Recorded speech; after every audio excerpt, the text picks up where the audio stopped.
Start now. Okay, thank you very much.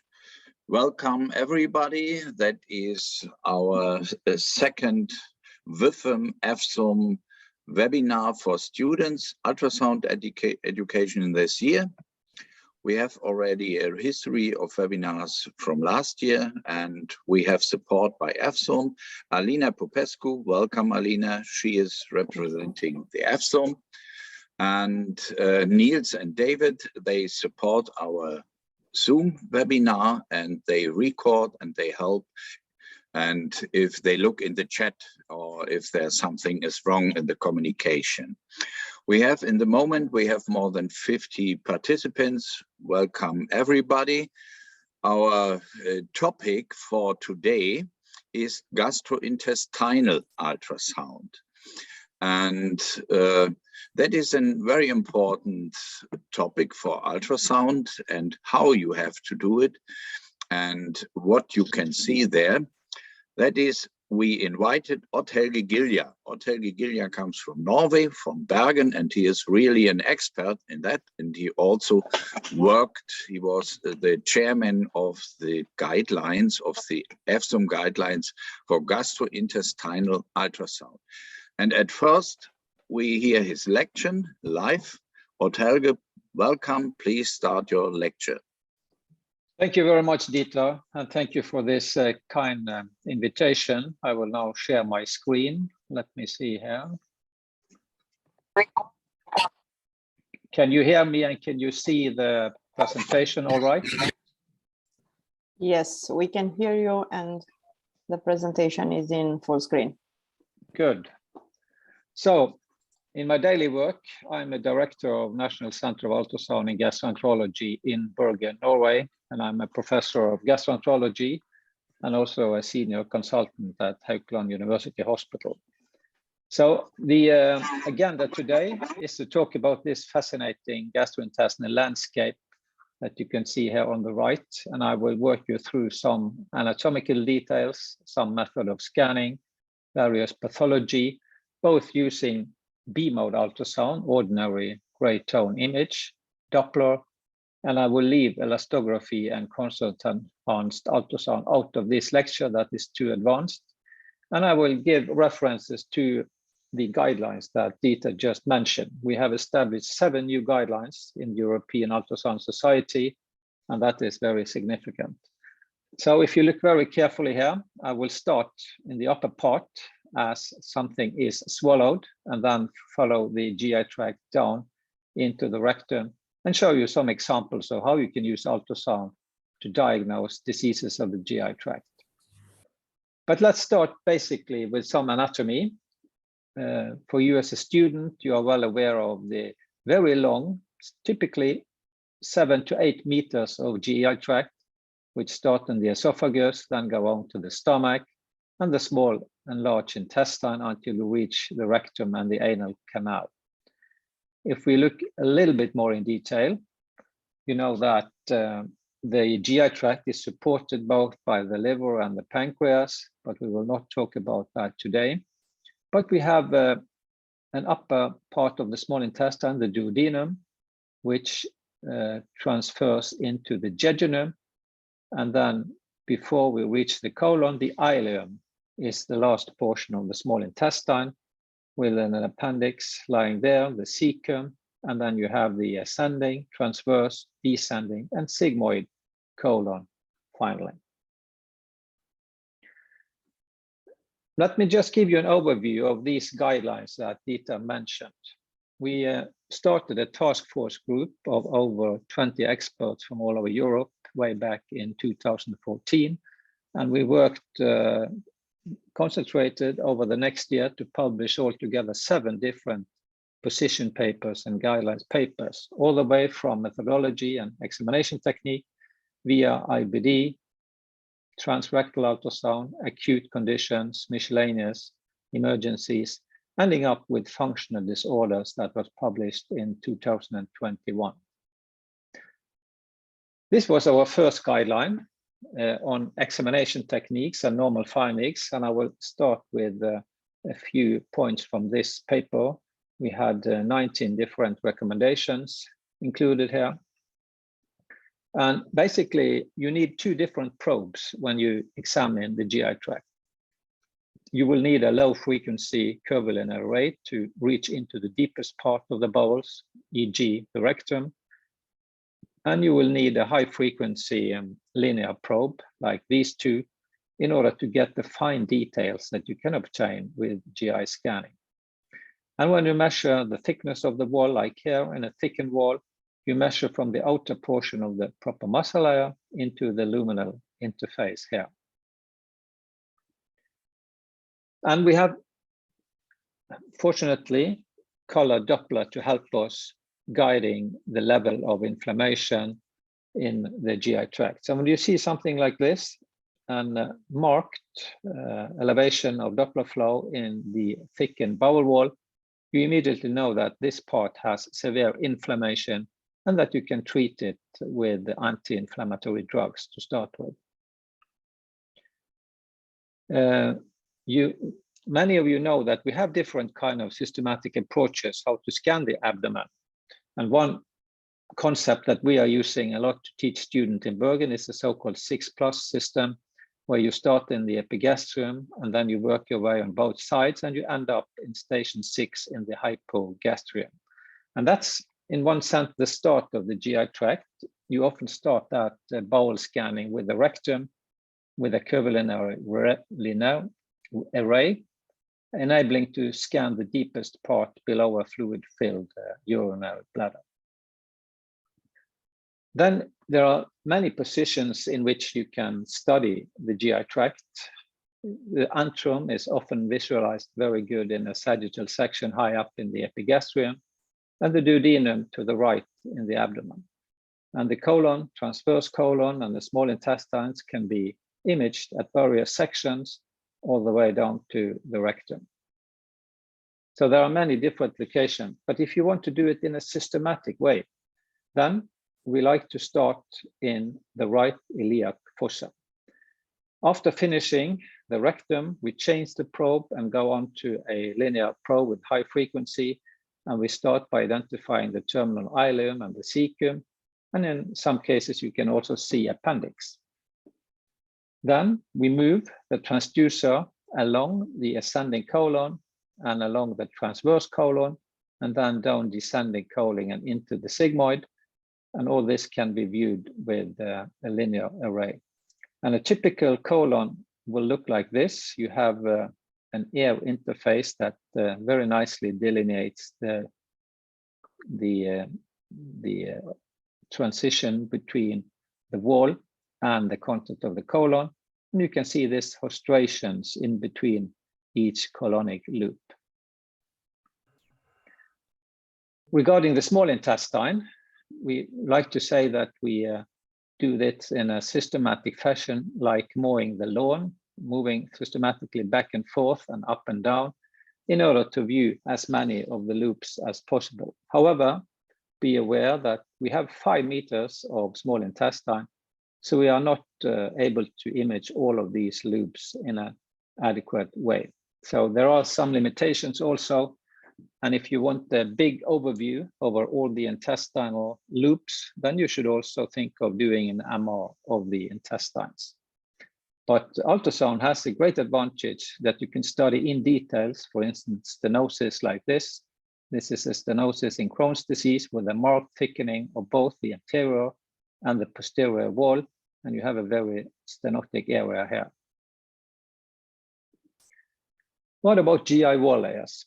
It is important to have a basic knowledge of this when you start to scan the bowels.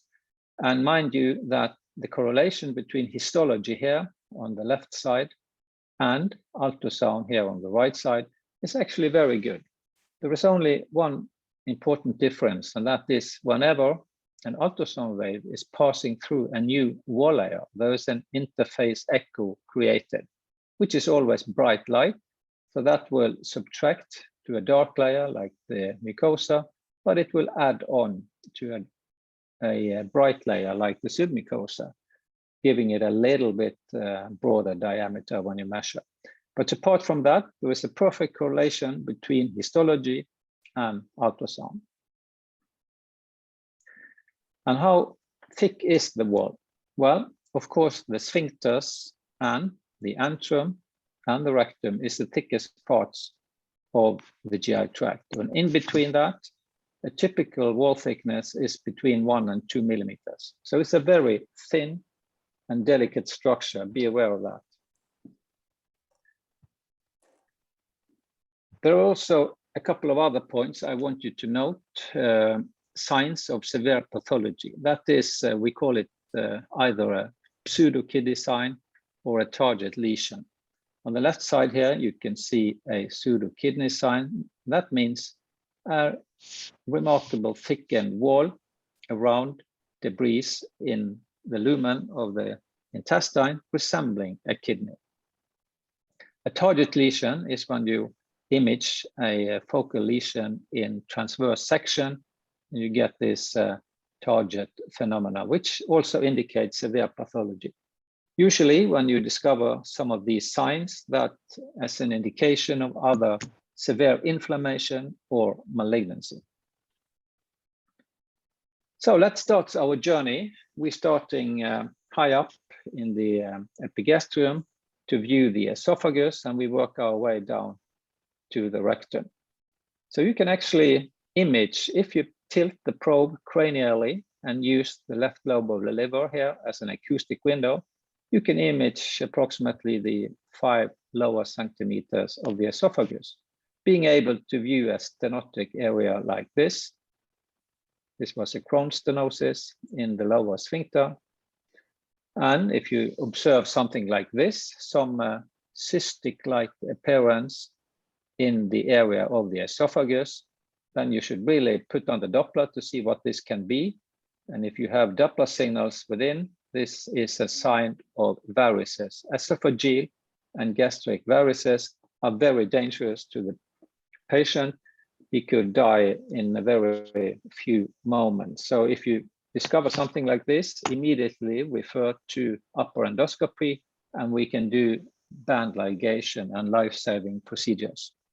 So with a fairly easy technique, non-invasive ultrasound, you can actually save lives in minutes. Let's move down to the stomach. Gastric dilatation is a problem we see from time to time when you have stenotic area in the pyloric region or in the distal stomach or the upper intestinal tract. And then you can have an enormous filling like this of the upper stomach. And this is also an important disease to follow up.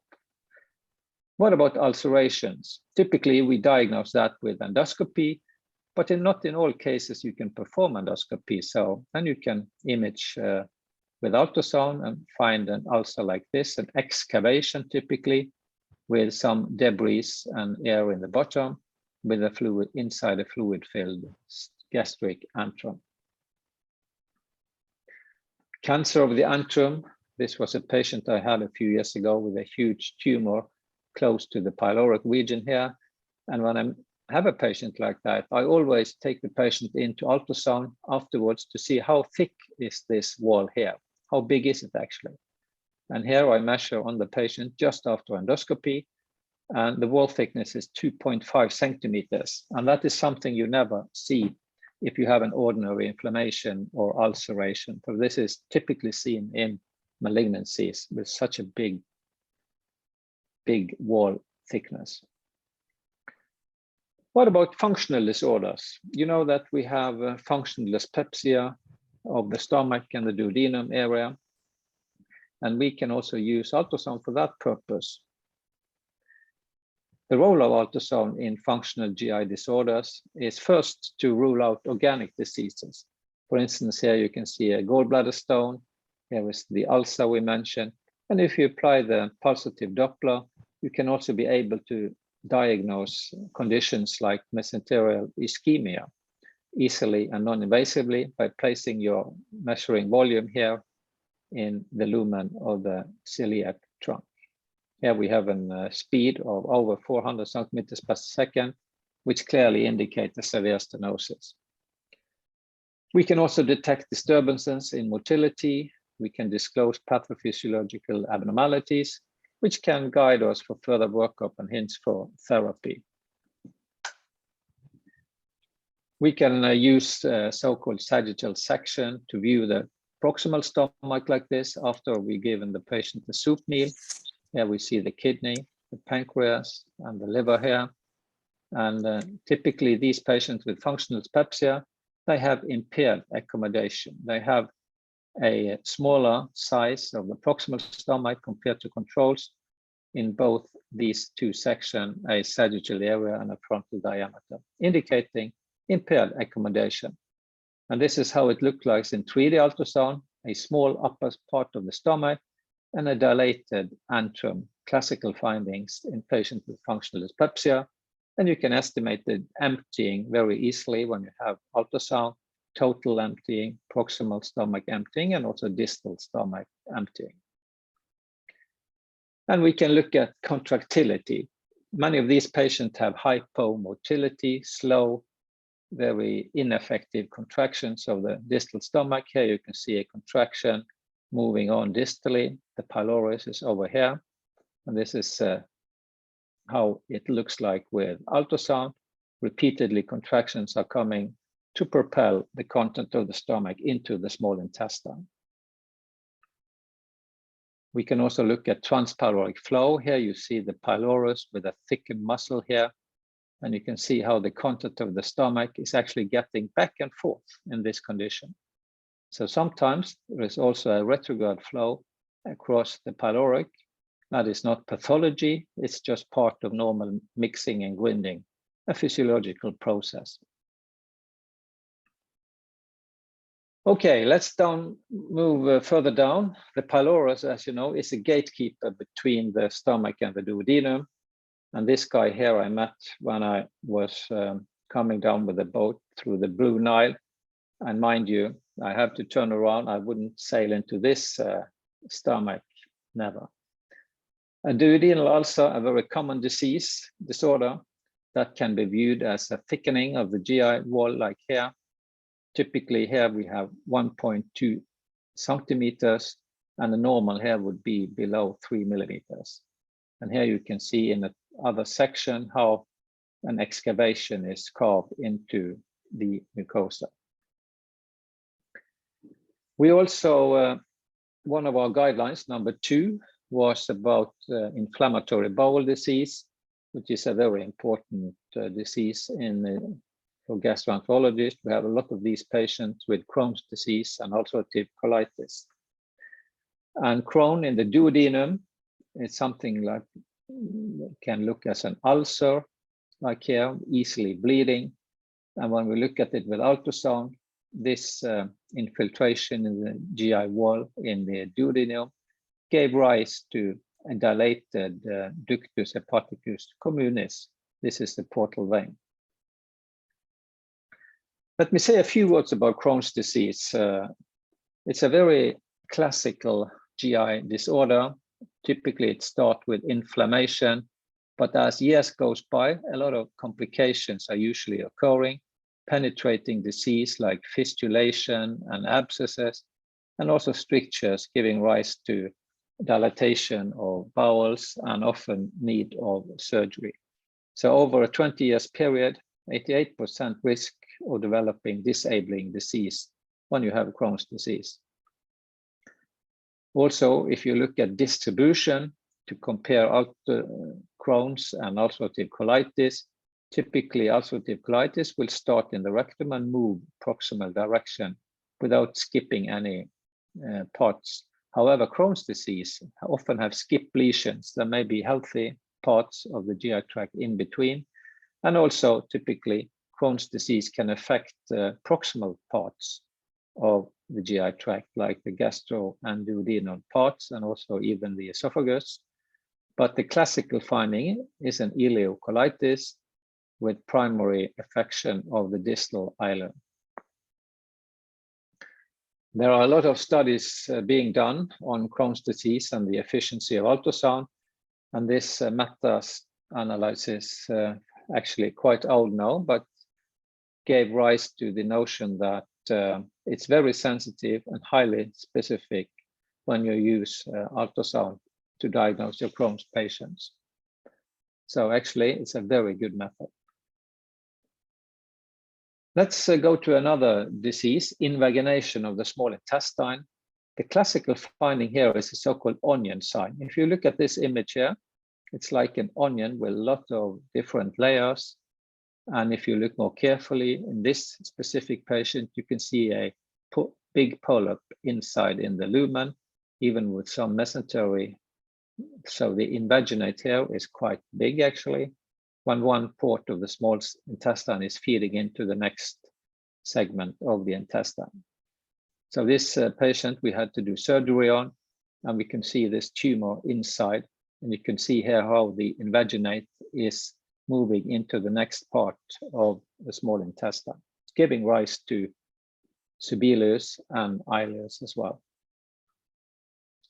And the interesting thing is that you can use ultrasound in order to fix the problem. If you have this in small trillium, you often have this invaginate in the ileocecal valve like here, and you can use hydrostatic pressure to move the invaginate back into the ileum, very elegantly shown here on this ultrasound video. Intestinal emergencies is also relevant to ultrasound imaging. We did a paper on that, number 6, where we had 24 statements with agreement. I'll just show you a very few examples here. Here we can see a male with abdominal pain and diarrhea. And by putting the probe onto the abdomen, within a minute, you can actually diagnose the problem. Here's a marked dilatation caused by this short stenotic area here. And if you look at the video, you can see how the fluid barely passes through this narrow position here in the small intestine. So this patient will need surgery. A classical question for us is, has the patient IBS or IBD? So if we look at the small intestine with jejunum, for instance, if you find a normal situation like this, where you can see the valvula conniventes and there is a thin wall, then probably the patient has IBS. Whereas if you encounter a thickened wall with no valvula and with no conniventes inside, but rather an ulcerative irregular inside across to the lumen side, then that is suspicious of inflammatory bowel disease and not irritable bowel syndrome. Our guideline number 5 was about miscellaneous, and I just show you a few examples of that. Celiac disease was one of those, and that can be imaged with a slight increase in bowel wall thickness in the duodenum, and they also have typically many lymph nodes.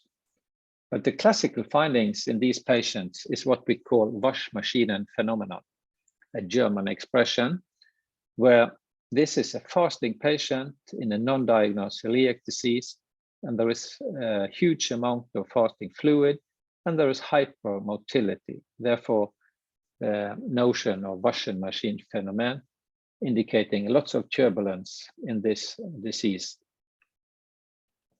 So let's move further down. We now look at the ileocecal segment of the bowels. And this is the place where we start our bowel examination with high frequency ultrasound. We have the cecal valve, we have the appendix, we have the terminal ileum and the cecum. Very important structures, often giving rise to diseases. And here you can see in more detail how the valve is actually functioning. Here is an MR. We have many techniques in order to view this. Here's an MR imaging showing a stricture of the distal ileum, and this is viewed from the colonic side. Very small opening indicating stricture of the distal ileum. And when we have ultrasound, we can get more details than MRI, as you can see, and we can, opposite to endoscopy, see through the different wall layers. So here comes the inflamed ileum, and here is the transition to cecum, is in this region. And if we have a fluid-filled colon, we can actually see here how the distal ileum is in a normal patient. There is normal wall thickness, but you can see how Doppler signals indicates flow across the ileal valve here. Regarding zonal anatomy in the right fossa, we tend to start with identifying the two iliac vessels and the psoas muscle, and superior and medially to that, you will find intestine in transverse section, longitudinal section, and some mesentery in between. And here is another view in a patient with Crohn's disease. You see a very marked valvular Bahini here. Here is the small intestine. Here is the cecum. And the valve is viewed like this. Often, the posterior part of the valve is thicker than the anterior. And here is the appendix in a classic position in transverse section, lying between the psoas muscle here and the distal ileum here. One typical finding with Crohn's disease is the so-called transmural infection. In this image, you can see how the intestine is coming down on this side, slightly thickened, and suddenly the inflammation creeps out into the surrounding fatty tissue, destroying the normal architecture of the wall and giving rise to hyperechogenic fatty infiltration. This is something you don't see in ulcerative colitis, but you can observe it quite frequently in Crohn's disease.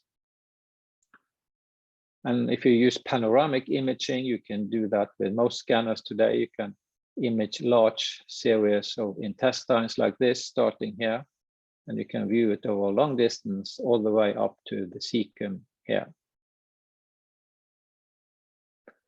We use Doppler to characterize the level of inflammation. This is a Crohn's stenosis, and you can see there is a lot of inflammation indicated by Doppler. So this patient we would try to treat with anti-inflammatory drugs.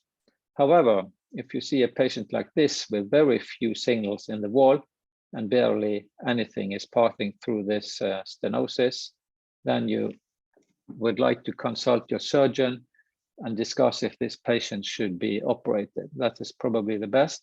So little flow in the wall indicates more fibrosis and less inflammation. So if we look at the ileum, is it IBS or IBD?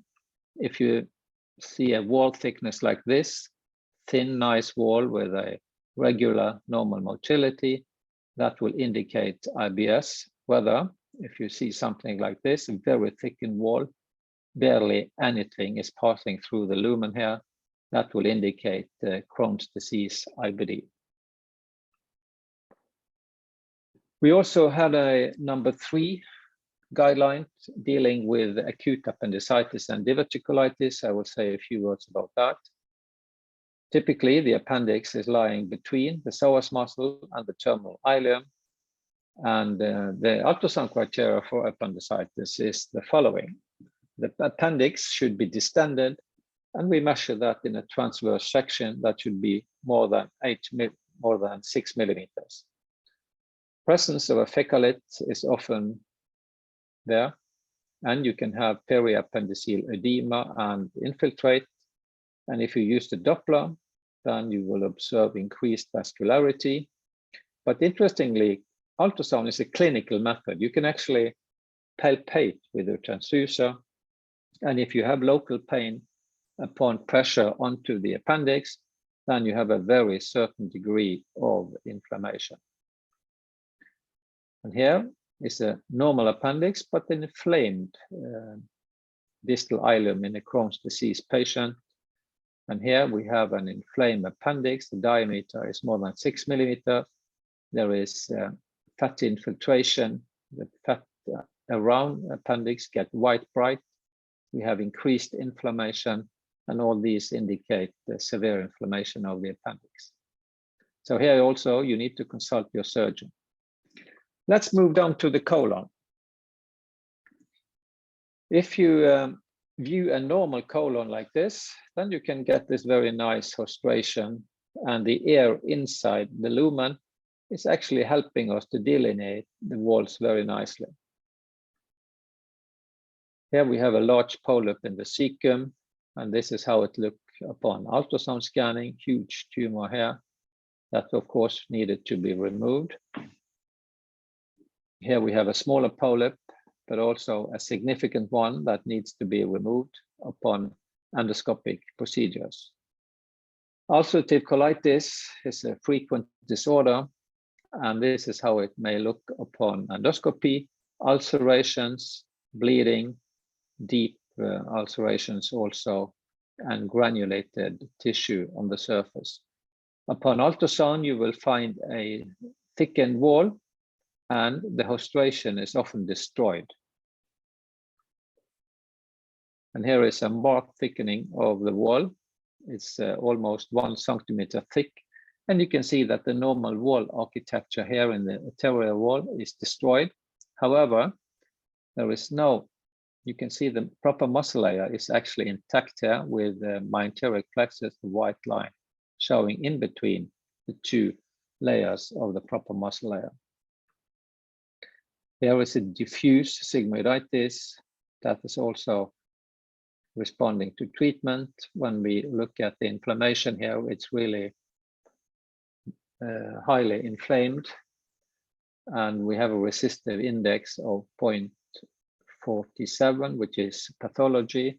Typically, the resistive index, which indicate the resistance in the vasculature in the wall, is above 0.65. So this is marked pathological, and we will definitely go on with anti-inflammatory drugs. What about diverticles? Actually, you can see them on ultrasound as well. Usually, the surgeons do a CT scan when they suspect a diverticulitis, but you can also view that elegantly on ultrasound. And this is how it looks. Often air is trapped inside the diverticulum like this. And if this gets inflamed, you will have a thickened wall around the diverticulum. You will have often brightening of the surrounding fatty tissue like this. And if you add on Doppler, you can also observe that there increased vascularity in this inflamed diverticulum.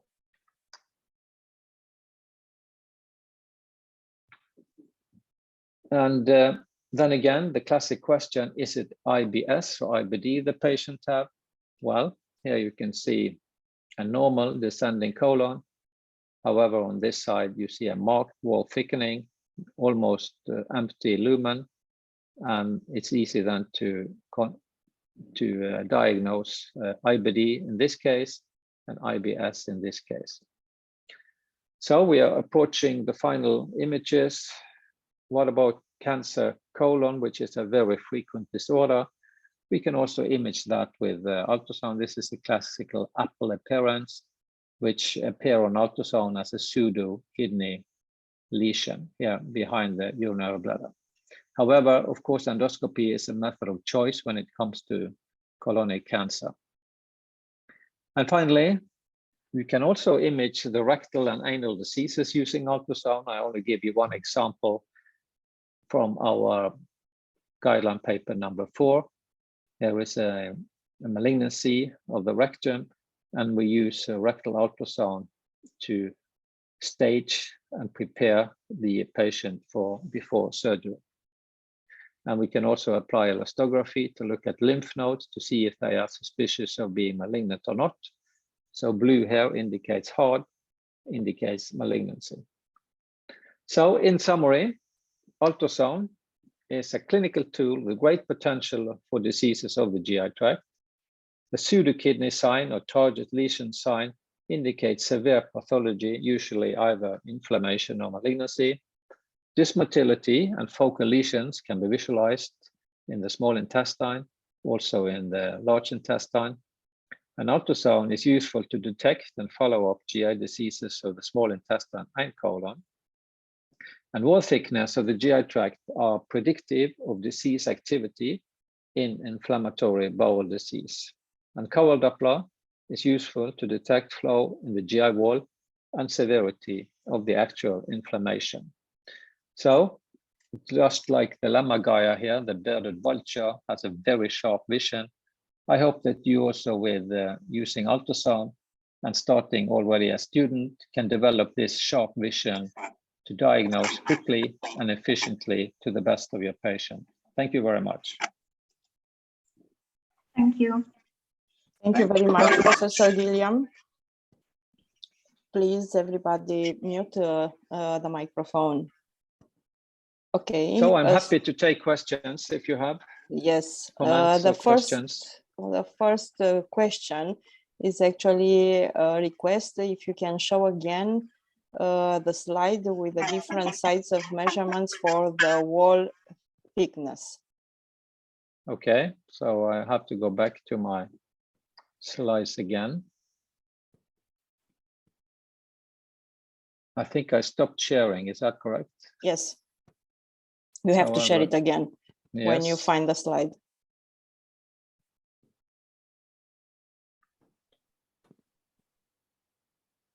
Professor Nuremberg, you are on mute, so we cannot hear you. Good.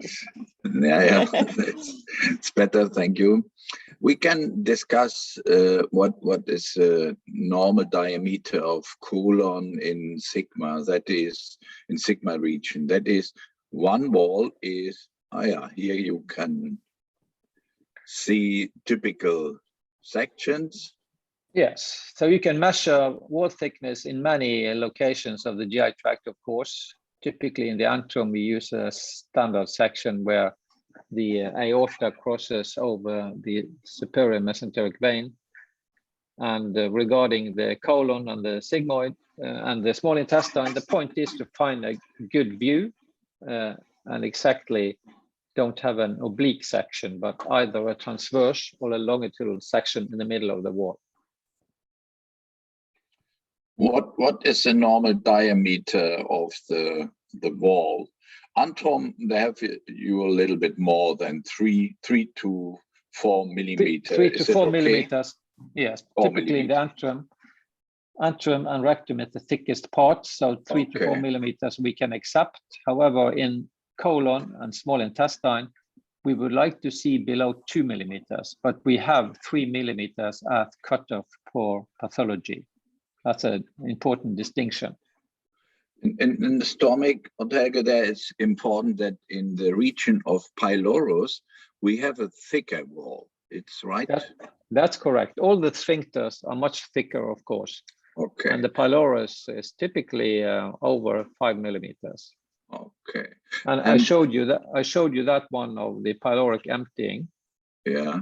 And that also show clearly how the pylorus is actually much thicker. I will repeat it here for you now, so you can have a look. Look at this here. How clearly you can see the pyloric region here. Thick muscle compared to the thinner muscle of the antrum up there. And yes. Another typical diameter is the diameter of a normal and of a pathological appendix. Yes. What we can accept there. Yes, the typical measure to remember is 6 millimeters. When the diameter of the whole appendix increases above 6 millimeters, that is highly suspicious of acute appendicitis. And when it gets above 8 millimeters, then it's the probability increases even more. Okay, thank you. Next question, Alina. So next question, it's actually regarding the SMA and celiac artery stenosis or occlusion. The question is regarding the evaluation of SMA celiac artery stenosis occlusion by using Doppler. What is the cutoff value below which we can suspect a stenosis or an occlusion, and if the method is sensitive when the patient isn't hemodynamically stable? Yes, so there are many publications on this, and most publications will indicate for SMA, the cutoff is 270 centimeters per second, between that and 300. And for celiac trunk, it's a bit lower, typically between 200 and 250 centimeters per second is indicated in most studies. And of course, the patient's condition is important. He needs to be fasting when you perform this, because postprandially, of course, there is a significant increase in the velocities in these two vessels. Please, you have to stop the microphones. Okay, there is another question. Everybody is thanking for the presentation. This starts like this. Often I notice areas of the intestine with reduced peristalsis and an aphenalistic peristalsis aspect of the to and fro type. However, often the CT with contrast medium is negative for lesions. How can I increase the specificity of the examination and differentiate normal pictures from small bowel occlusion? Yeah, there are classical findings of obstruction. One is to actually depict the stenotic area, the actual stenosis, which can be a tumor, it can be an ulceration, can be adherences. And then you have to measure the pre-stenotic diameter of the bowel. If that increases about 3 centimeters, that's a strong indication of subileus, ileus. And then also you can add on contrast agents also for ultrasound if you like. I didn't touch upon that, but that would take too much time and it's fairly advanced, but we use that if we suspect, for instance, an abscess or a stenotic area where we want to evaluate if the stenosis is fibrotic or inflammatory in nature. The next question is actually about inflammation, and it's regarding to color flow.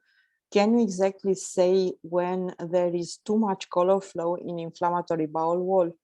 I mean, when is the point of too much color in the walls in inflammation?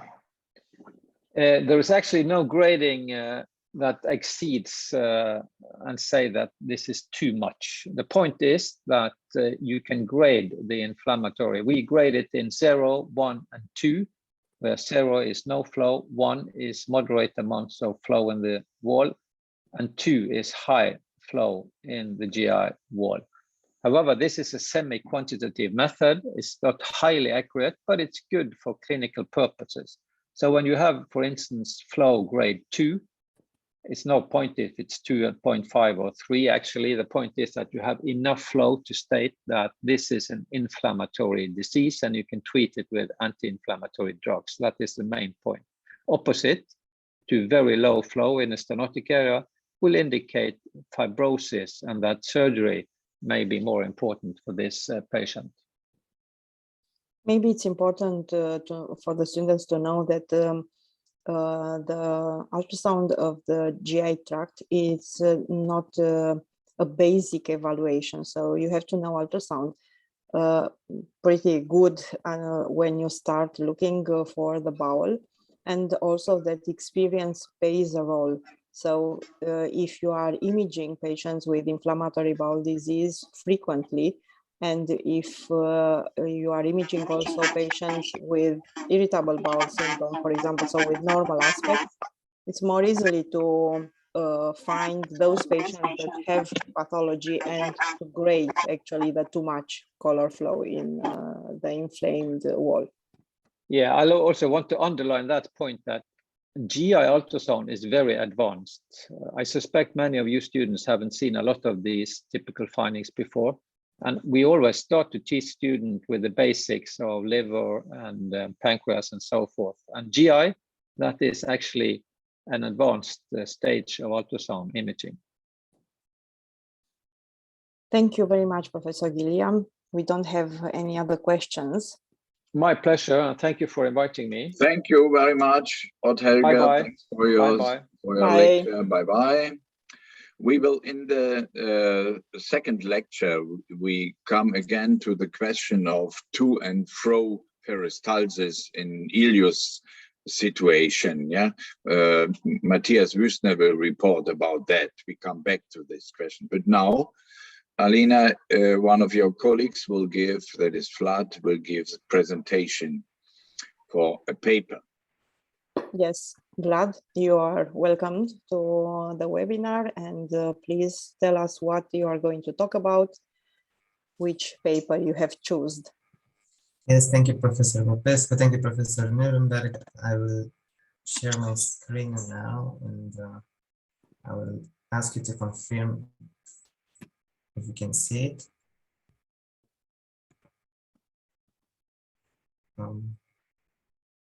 So is it okay? Do you see my slides? We see only a background.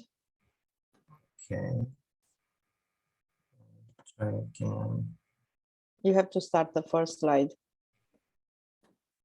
Yes, we can see now. And it's moving, right? Yes. Okay, thank you. So in this presentation, I'll be highlighting the most important aspects from the EFSUMB guidelines for GI ultrasound in IBD. The importance of this topic resides in the increasing incidence and prevalence of IBD, meaning that more and more patients are in the need of early diagnosing procedures. Although endoscopy is the main and the standard investigation in detecting and evaluating IBD, complementary imaging such as gastrointestinal ultrasound, computed tomography enterography, magnetic resonance enterography have been developed to meet the limitations of endoscopy. Among those three, reviews and meta-analysis have established that all three of these methods have similar diagnostic accuracy, although gastrointestinal ultrasound has the advantages of being well tolerated, radiation-free, repeatable, cost-effective, and generally available. So now gastrointestinal ultrasound is recommended to be used at the first presentation to detect IBD, to assess its location, activity, and possible complications. I'll be talking first about Crohn's disease, and at the end of the presentations, a couple of slides about ulcerative colitis. And in Crohn's disease, small bowel involvement can be difficult to detect and challenging to follow up. So in this situation, in this context, gastrointestinal ultrasound can highlight some features of Crohn's disease, intestinal and extraintestinal features. And I'll start with the intestinal features. First, the most important and probably the most largely used parameter is bowel wall thickening that you can assess by transabdominal ultrasound, recommended to be used in a longitudinal window, as you can see in the right side of the image. And the cutoff value recommended by the guideline for bowel wall thickening is 3 millimeters when we want higher sensitivity, and 4 millimeters when we want higher specificity. Another feature important to look after in Crohn's disease is the echo pattern, or the stratification of the intestinal layers, which can vary in Crohn's disease from a preserved stratification, where you can see clearly all the intestinal layers intact. This is a hallmark of milder cases, and it can vary up to a disrupted pattern, where no stratification can be found. And this is specific to more moderated to severe cases. Now, vascularity is the third most important feature that we can assess with ultrasound in Crohn's disease. And this is because the inflammation status is also associated with higher vascularity in the affected bowels. We can assess this with Doppler techniques such as power wave Doppler or color Doppler. Color Doppler is the preferred technique, and adjusted with slow flow parameters, we can evaluate the vascularity in the affected bowels, which correlates with the inflammatory and endoscopic activity. Now, Doppler has its limitation when it comes to slow moving blood flow, and especially when we want to assess the vascularity in deep lying bowel segments. So CUS or contrast enhanced ultrasound is another excellent method, a more superior method to assess vascularity. Also, CUS is an excellent tool that has demonstrated its efficiency in following patients after treatment with biological anti-inflammatory therapy. In CUS, we can assess the treatment efficacy at 4 to 6 weeks after starting anti-TNF alpha therapy. Also, another important aspect we can evaluate with CUS is post-operative recurrence of Crohn's disease. Now, alongside the intestinal features, there are some extra intestinal features in Crohn's disease we can evaluate with gastrointestinal ultrasound. These are not so important features, but I'll mention here the presence of enlarged lymph nodes. That is a common finding, but not specific. There is mesenteric fat hypertrophy, which you can see in this image as a hypoechoic lesion adjacent to the gut part that is affected by the disease, and also free abdominal fluid. That is also a very easy to find lesion, but it's very non-specific. A very important part of ultrasound evaluation in Crohn's disease is the identification of the complications. And there are 3 main complications that we can assess with ultrasound. There are stenosis that are the most frequent complication in Crohn's disease. And you can see here, all in this image, all the aspects of stenosis. We have the thickened bowel wall, which is stiff.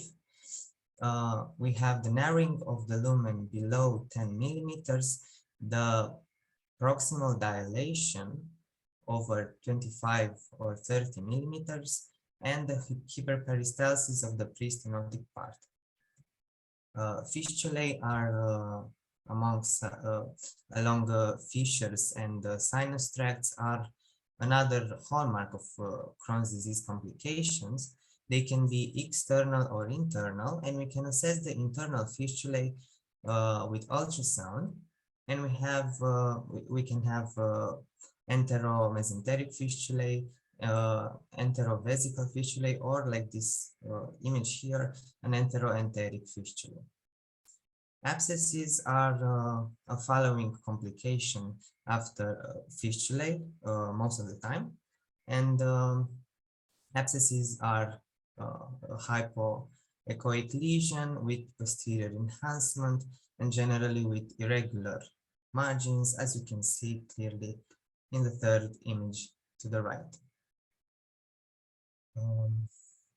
As mentioned earlier, we have some clinical importance to gastrointestinal ultrasound evaluation in Crohn's disease, and this is first the postoperative recurrence detection, because despite medical advances in pharmacological therapy, we still have more than half of the patients that will require surgery in the evolution of the disease. So naturally, we've established some protocols to find early the postoperative recurrence, and some parameters we can use are bowel wall thickening, that is very sensitive.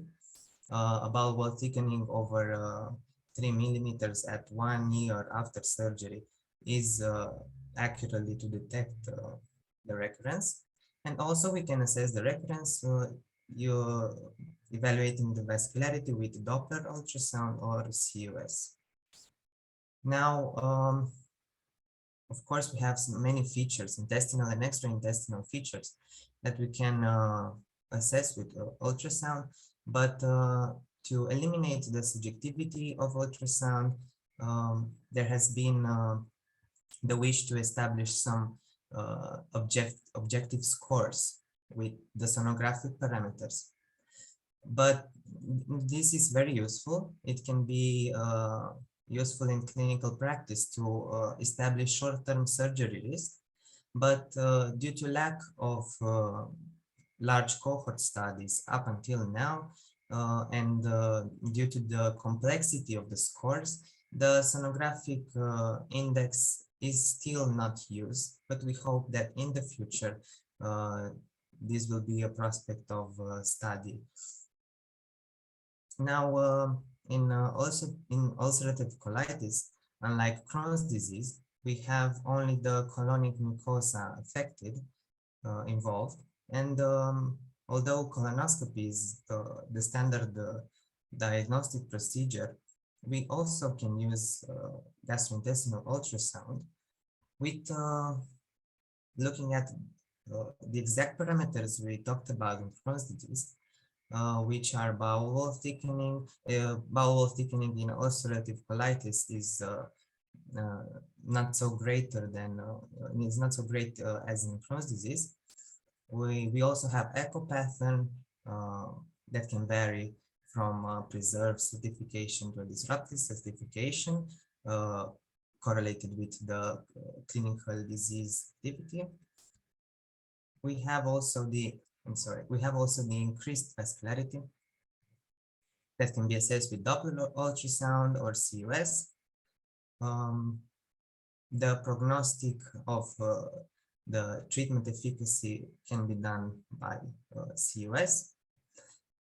And also we can assess the complications of ulcerative colitis, but unlike Crohn's disease, in ulcerative colitis, we can, it is not a such validated method for establishing complications.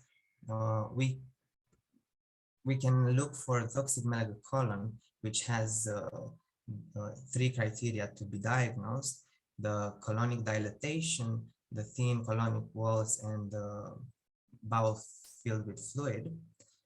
But as I said, complications are not to be looked for with ultrasound as much as with other imagistic procedures.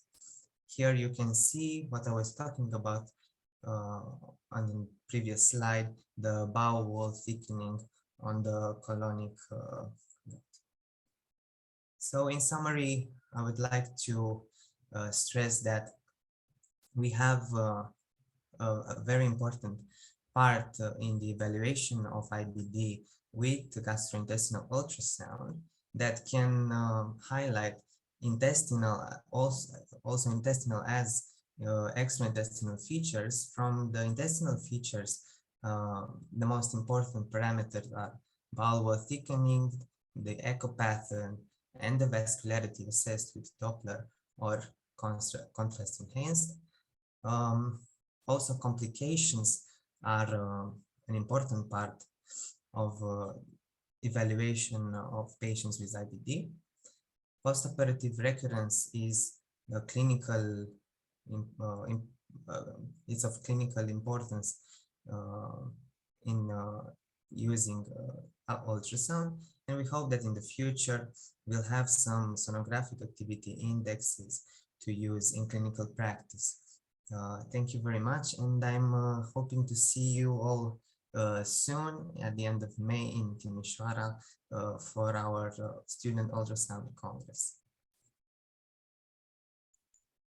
Thank you very much, Vlad.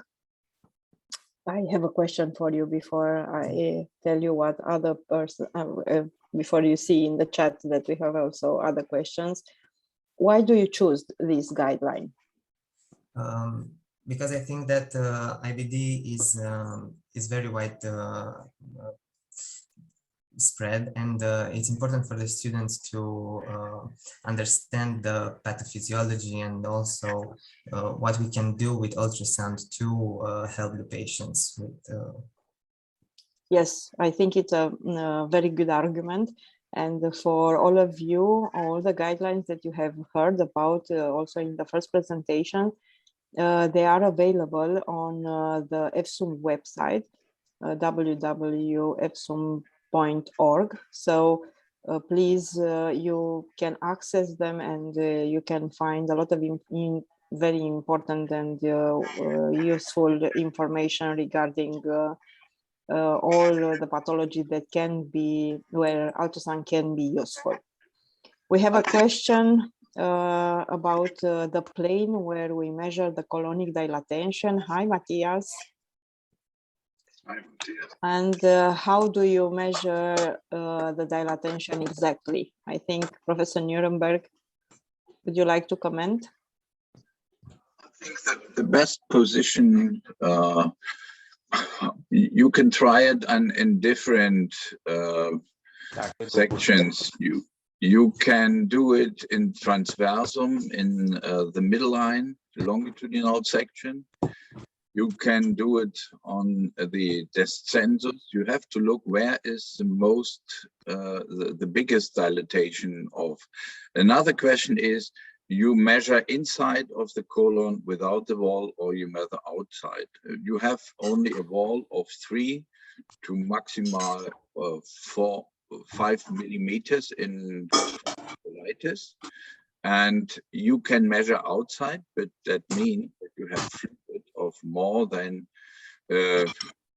in the toxic colon, yes, a dilatation, then you have 6 centimeters.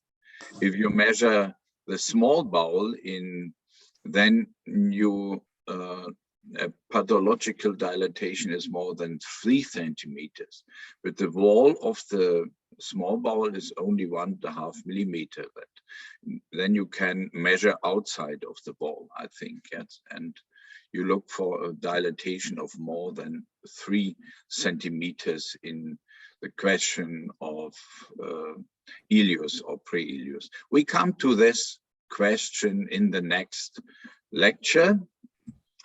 And I think one comment to the IBD and how to exercise the examination of bowel ultrasound examination. I think the IBD, if you can learn in IBD, if you check again, because it is a chronic disease, and you can see there in Crohn's disease very good what is a normal part of the bowel and what is a pathological part, and then you can see and follow the bowel, and that is very useful to learn something about the illness and also the method how to use ultrasound in IBD, I think.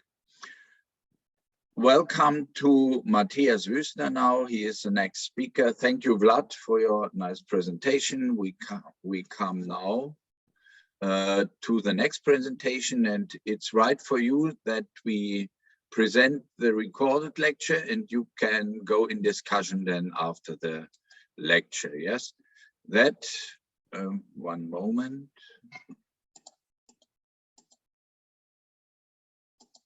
I have to share.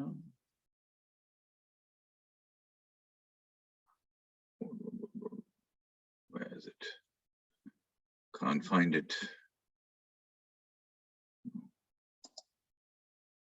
Why I can't find it?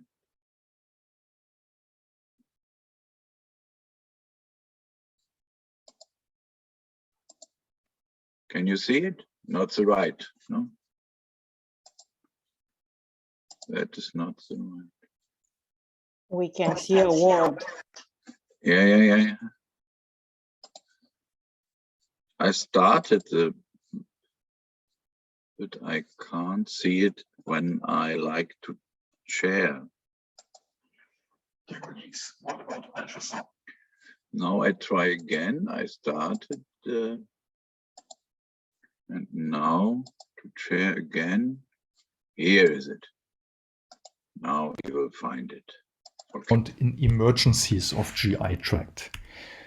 I'd like to focus on these 5 entities, which are very frequent as bowel obstruction, diverticulitis or appendicitis, or very important gastrointestinal perforation and bowel ischemia.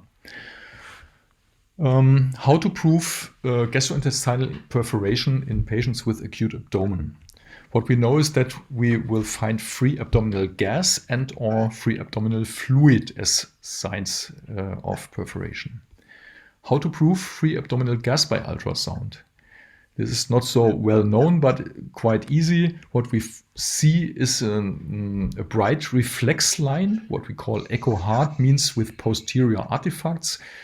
Posterior artifacts here behind this bright reflex line are typically more reverberations, not so much shadow.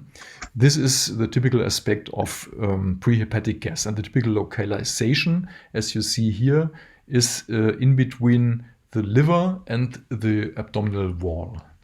This is not a new finding. This was published as early as 1984 and later again, of course. When we look at this dynamically in the real-time video, we see that this bright echo line in between right liver lobe and abdominal wall moves. It is movable, of course. It's a small bubble of gas, and when the patient breathes or we press with the transducer, this bright phenomenon with reverberation echoes will move. Okay.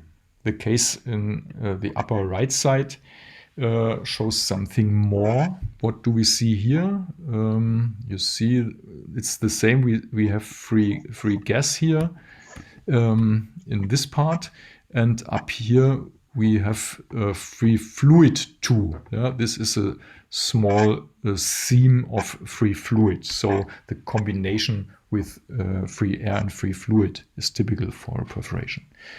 Then left lower side, what do we see here? Do we have free air, free gas, bright reflex line in between the liver and the abdominal wall? No, we don't have that. But where is the free air, the free gas here? It's below the liver. And why it's there? Why is it there? The origin typically is an ulcer perforation, and we see the stomach here, the antrum, and the pyloric region and the duodenum, and you see that there's gas inside the lumen, and at this place here we see that there is a connection from the inner gas to the outer gas. There is the hole, the ulcer perforation, and from this hole comes the free gas below the liver. And this is rather important because this is not possible with X-ray. In an X-ray, you wouldn't be sure that this free gas is outside the stomach. Okay, the last case down here on the right side is just to warn you. It's to warn you that when you have a patient with an acute abdomen where you expect free air to be found, and you put the transducer here on this typical position, you must be aware that there is physiologic air. What is this physiologic air here? It is above the diaphragm. Yeah, here is the diaphragm, and above the diaphragm there's the lung. In the lung you will have gas in the alveoles, and so this is normal gas. But below the diaphragm there shouldn't be gas. If you can make sure that this is not the colon, a Chilaiditi situation, then this is free abdominal gas, and this is pathologic then. So we can say small amounts of free gas are easily and safely detectable when the bubble is smaller than the width of your transducer or the width of your image.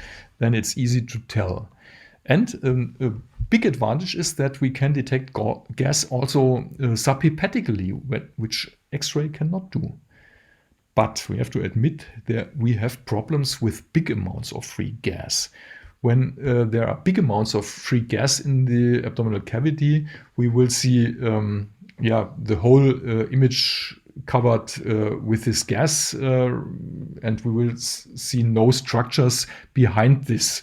and we must admit we see nothing but gas, but we cannot say what type of gas it is. We may think it's meteorism. In this situation, it's much easier to take a conventional X-ray, and we quickly see that all this is free gas. Can we help patients with this huge amount of free gas with ultrasound? Normally, we would send them to CT, but if we dare to put an outflow option here into the gas, like this cannula, you can put your ear there and you will hear that the air is coming out, and that allows the probe slowly to sink deeper, and at some point you will have a normal ultrasound image again. So one word to the free fluid, which can also come from a perforation, but of course you all know that free fluid is a frequent finding in the abdomen. Ascites or simple slight inflammatory changes may cause free fluid, but how can you prove that free fluid comes from a perforation? Yeah, puncture it. With a fine needle under ultrasound guidance, this is a safe and easy and quick procedure which can help you to find out about the type of free fluid. And when it's looking like this, pus, you know that this is a surgical case. When it's only ascites, it's much less dangerous. So try to learn not only to use the probe, train yourself the same to coordinate your two hands, one for the needle and to find needle and ultrasound plane in the same, to get both in the same plane. That helps you to establish clear diagnosis. Okay, we leave the perforation and come to the bowel obstruction. How can you prove in the patient with stomach pain and vomiting that he has a bowel obstruction? What we know is there will be dilatation of the pre-stenotic GI tract and collapse of the post-stenotic bowel. The in-between is mostly difficult. The most frequent reason of bowel obstruction is adhesions, and this is difficult to find with ultrasound. Don't use too much time for this. Important is to find the two other things.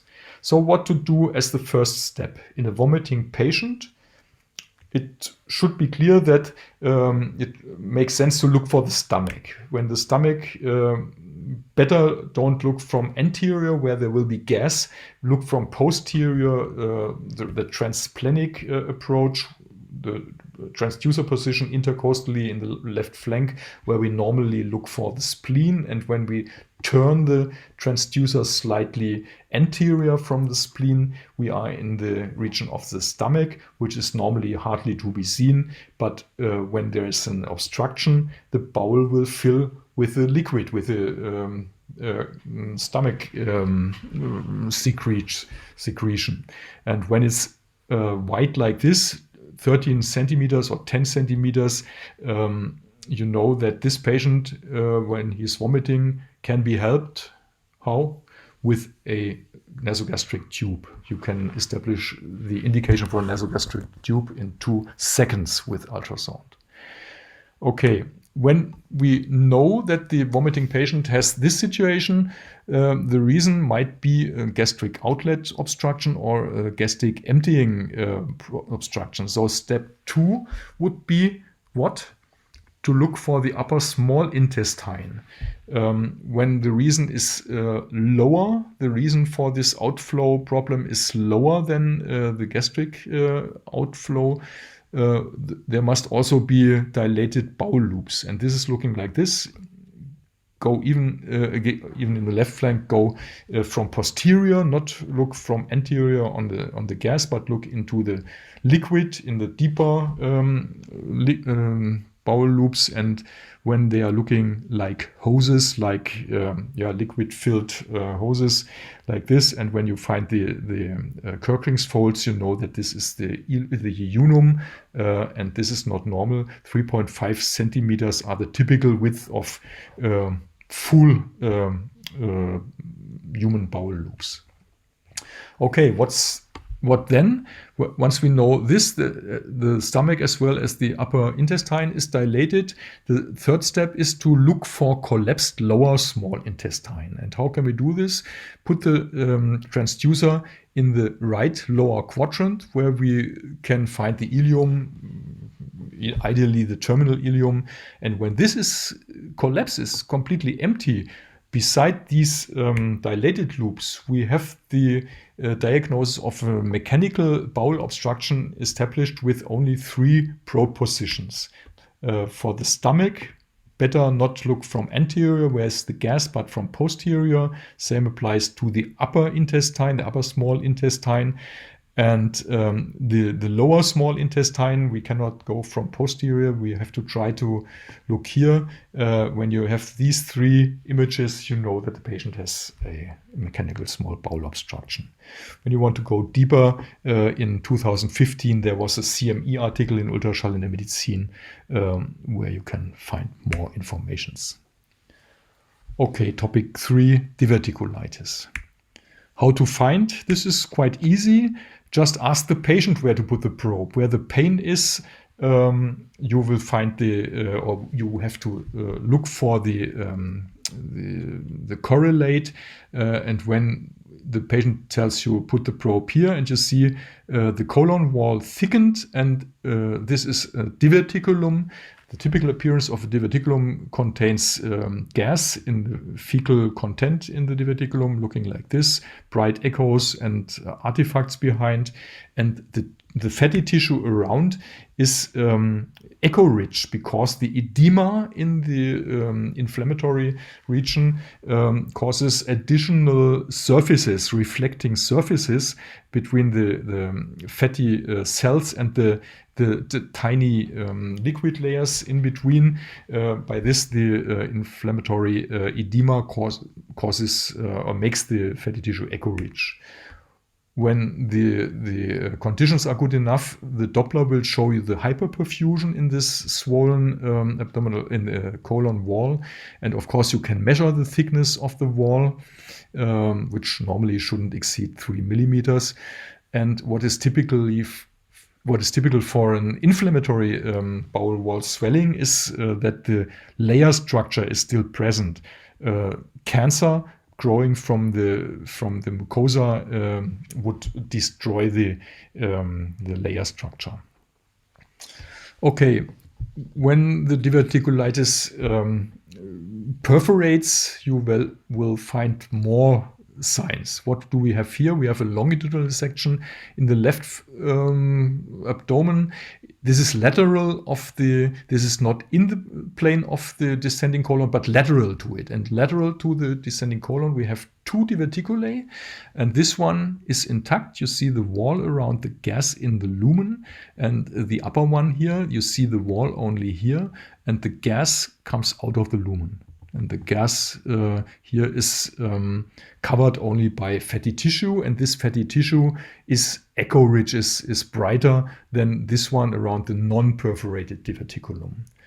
And when the extent of this gas outside the lumen is smaller than 1 centimeter, we speak of a microabscess. When we turn the probe transverse 90 degrees, we see the colon wall, and here the irregular shaped gas depot outside the wall. And of course, fatty tissue, echo-rich, with a little seam of liquid. Of course, the appearance may be different. There are also cases where you don't have gas in the lumen of a diverticulum. Here again, we have the sigmoid in the transverse section, and outside the sigmoid, we have some liquid structure here, 8 millimeters, 9 millimeters, and around it we have the echo-rich fatty tissue, and again some liquid. The next step, what may appear, is that outside the sigmoid there is a chamber with echogenic fluid and gas, 4.5 centimeters in the maximal diameter. What is this? This is an abscess. of course, but the problem of this abscess is that it's at 3 sites, it's covered by the urinary bladder. And the problem, why it's a problem, the bladder helps us to see it clearly, but in cases like this, the pus has to be brought out. And what guidelines say is that we are the ones who should do this. Under ultrasound guidance, we should puncture this abscess and get the pus out. Around the abscess, of course, there is hyperperfusion. What we can do before we do such a delicate procedure to know clearer about the extension, the real extension and complete extension of an abscess, is to give the patient microbubble contrast agent intravenously, and then you will see the hyper enhancement of the tissue around and the real extension of the abscess chamber that of course does not take up any microbubbles. Yeah, once we knew that this is really an abscess and the extension, we had the task to go here without puncturing through the bladder, not to make a fistula. And of course, here at the side, there are the iliac vessels. We did the puncture, and after we had put in a drainage, we can use the contrast agent in, let's say, the opposite way. We didn't give in this, after the procedure, we didn't give it intravenously, but we put it in the drainage, and then we can see if the contrast stays in the chamber. In that chamber, we have put the drainage. In this case, we were lucky. There was no spillage from the chamber in the urinary bladder. So this is 2 ways where GIUS contrast ultrasound helps you. Now we go for appendicitis. How to find? It's the same with like the diverticulitis. Put the probe where the patient tells you where his pain is. And of course, have in mind what Frank Netter showed us in his famous drawing here. There are many different possible locations of the appendix, situs inversus, malrotation, or even when the appendix is, or the cecum is far down here, it may be found even in a groin hernia on the right side, like this. How to approach with the probe, with the ultrasound probe? Transverse section over the right side colon, which is filled with gas, with feces, and then go down on this bright thing. And where the gas reflex ends, this indicates you the position of the cecal pole. And in an early publication about this examination technique, we find this photo where you can see that a certain compression is necessary to find the appendix even with a linear probe. And this publication was done by Johann Benignus Karl Maria Peulert, Dutch radiologist. Even in 1986, he stated with his ultrasound evaluation using graded compression. This was the first prospective study and definitive description of the adequate examination technique even valid today.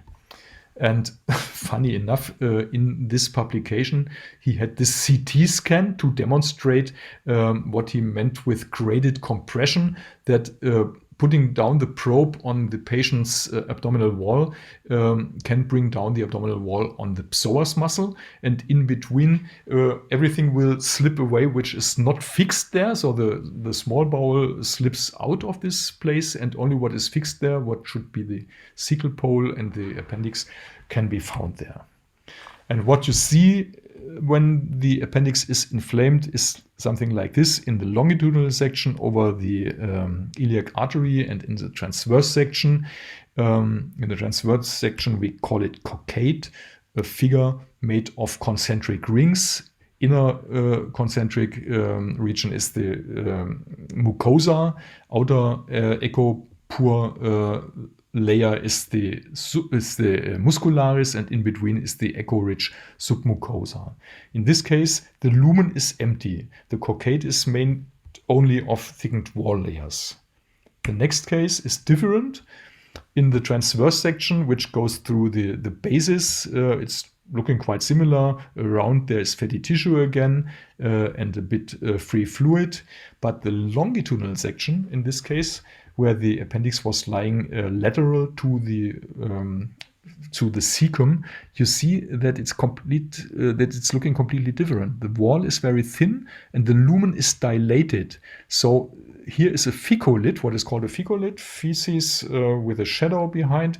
That blocks the outflow at the basis, and the mucus which is produced by the mucosa cannot flow out, and the pressure rises, and the venous outflow will be blocked by this mucus pressure, and this may harm the perfusion of the wall. When the wall is looking thin like this is more dangerous than the case we saw before, where the wall is swollen and the lumen empty.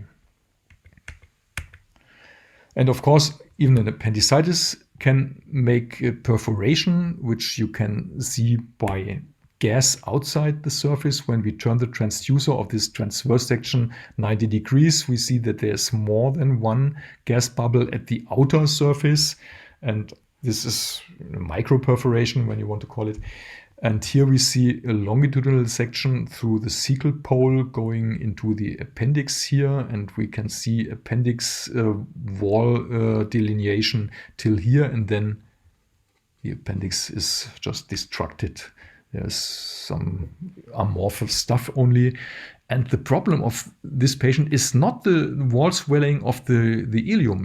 This is the much more severe problem this patient has. This is only secondary reaction to the perforated appendicitis. And of course, there are even cases where you don't find any trace of the appendix, but only a chamber with echogenic fluid and gas inside. This is an abscess which has to be drained or operated then. Well, what I told you about appendicitis and diverticulitis, you can find in this fine publication here, an EFSUMB position paper from 2019, recommendations for gastrointestinal ultrasound in acute appendicitis, conducted like a whole series of GIUS position papers and guidelines and recommendations by Otelge Gilia. But Otelge, I come to this point. I want to draw your attention to one point which is not to be found in this position paper. When surgeons have patients with appendicitis, there is a discussion in the last years about conservative therapy versus operation. And what is, let's say, kind of a consensus in the surgical community, that you can try to do conservative therapy only in cases of uncomplicated appendicitis. When there are signs of destruction or perforation, you must operate. Now we come to the two types of appendicitis I showed you in the first two cases. Whenever you find signs of appendix obstruction, either a coprolith or the thin wall and dilation, you know that this patient will have a risk of ischemic wall destruction. So signs of obstruction are one more argument not to stay conservatively, but to operate. Yeah, these two cases, these two types of appendicitis, we can discriminate when there's only a wall appendicitis, lumen empty, the whole diameter of the appendix made of the swollen wall layers. You can stay conservatively if you want that. Whenever you find a thin wall and a dilated lumen, even when it's not destructed, don't go for conservative treatment. These patients have to be operated. Okay, last topic, bowel ischemia. You know that when you have an infarction of the superior mesenteric artery, which is the most common location of the localization of the problem, then you will have a bowel necrosis if you wait too long. And the extension of the bowel necrosis, when it's very big, may even end the life of the patient.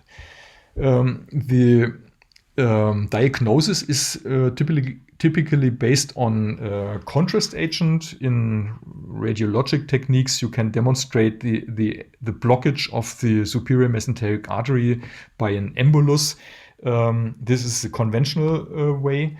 The ultrasound image, the ultrasound contrast sears opens us the way to make images like that and to prove the stop of the perfusion even with ultrasound. This is a case from my colleague Ruth Teslaunz in my department. You see clearly the same image like here. In this image, the contrast is dark and the stop is bright. Here we have the opposite situation. The microbubbles are bright in the superior mesenteric artery, and here's the block. Okay, but in many cases we are not able to see the superior mesenteric artery. In many cases have problems with the bowel in front. The gas will not allow us for the mesenteric artery. So what about the bowel itself? Here we have a patient with the same problem where we couldn't see the superior mesenteric artery. What do we see when we look at the bowel? Watch for the aorta down here. You see the contrast. I stop it, the video here. There's the aorta is black, and then after 4 seconds in this video loop, the contrast comes here, and then look for these 2 bowel loops, this one and this one. What happens there? Here you see here bubbles in this bowel wall, and here circular contrast uptake in this bowel loop. And even when we go 18 seconds ahead, we never see contrast in this bowel loop. Even in this anterior here, we see some contrast, but not here. And so we can, in a way, we can say that the dark color we find in the real situation in the operation corresponds to what we see in the contrast ultrasound. Okay, so we can conclude the role of ultrasound in intestinal emergencies is, among other things, gastrointestinal perforation, bowel obstruction, diverticulitis, appendicitis, and bowel ischemia can be diagnosed with ultrasonography alone. GIUS may help in certain cases, especially in bowel ischemia, but we cannot end too optimistically ruling out intestinal emergencies with ultrasonography. This, with ultrasonography alone, may stay difficult in many cases, and then we have, of course, to go for the CT scan. And I want to thank you for your attention with another important reference just on our topic here, gastrointestinal ultrasound in intestinal emergencies. Even there, Ortega-Gilia wrote an EFSUMB position paper with many other authors together. Thank you.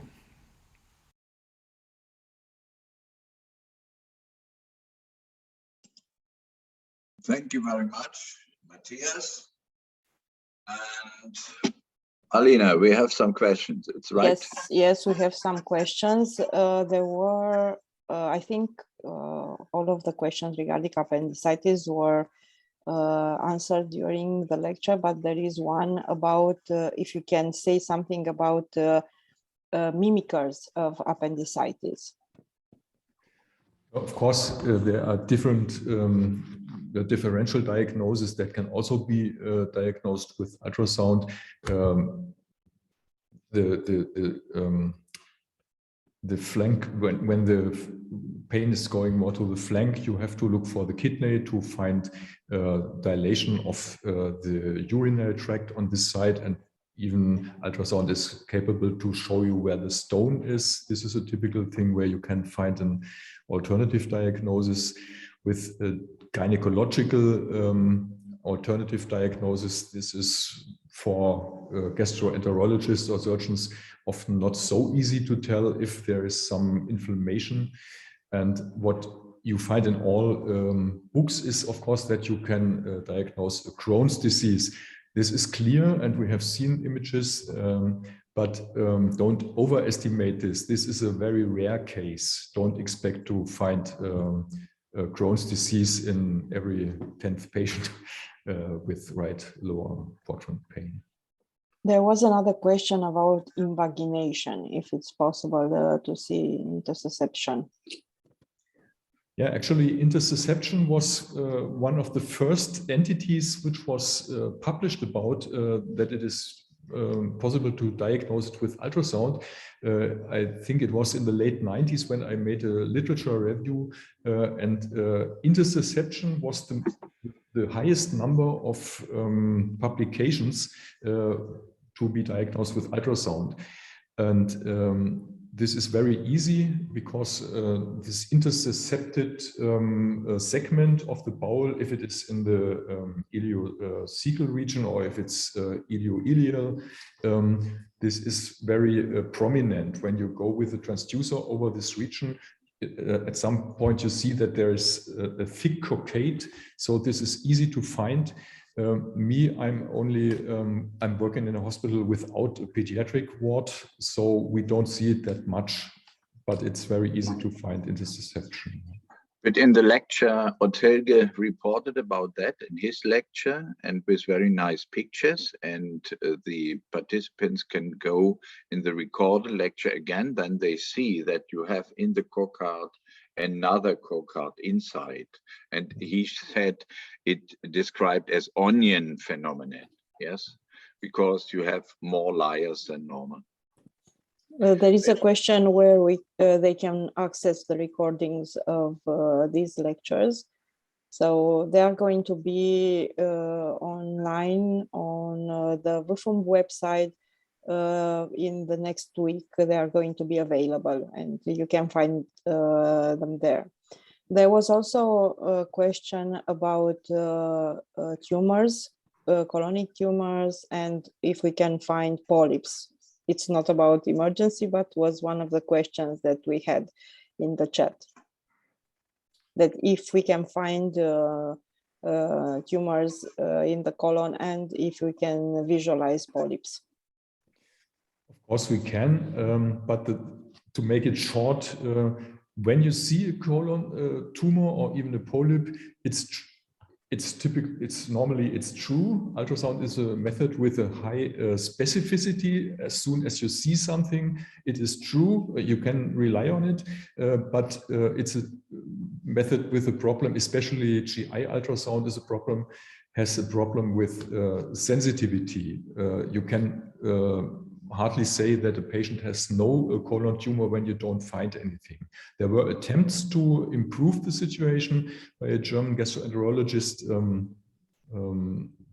was it Limberg? Somebody who made enemas, who emptied the colon and filled the colon with, it was called hydrosonography, to improve the visualization of the inner surface, and they achieved a recognizable quality of in finding polyps when the bowel was empty and filled with liquid, but this is no good attempt to replace colonoscopy, of course. Yeah, the bowel has to be emptied before, and once you have done that and you only do ultrasound, you know where the polyp is, but you have to go inside to get the polyp out, so you don't spare the patient colonoscopy in the end. And it's not perfect, of course. So ruling out polyps is not possible with ultrasound, we can say, ruling out tumors. Yeah, I agree with your position, Matthias. It's not the right method for polyps, but it's for colon tumors, it's only a method for the advanced tumors, T3 and 4, yes. They are, there you have a high sensitivity, but not in the lower graduated tumors, but you can use it for this for the tumors, neuroendocrine tumors, for instance, or GIUS tumors in the small bowel. That's a good method, and it's in concurrence to MRI and others. In small bowel, we are better than in large bowel as for the small tumors. Okay. We have to go. We have to hurry up to the last part, Alina. Yes, I agree. So we give the floor to David and Niels. Okay. Yeah, thank you very much. So David is also sharing the QR code, and maybe some of you also know our Mentimeter program. So I will also share a small presentation how you can participate with us. So David also shared the link to the Mentimeter. I will also share it, so you can go with your phone or your laptop onto the menti.com site, and or directly via the QR code on your phone. And then you can also participate with us. So I hope you can see my shared screen. So welcome to our Mentimeter tutorial. So We still see the QR. okay. I think my screen is.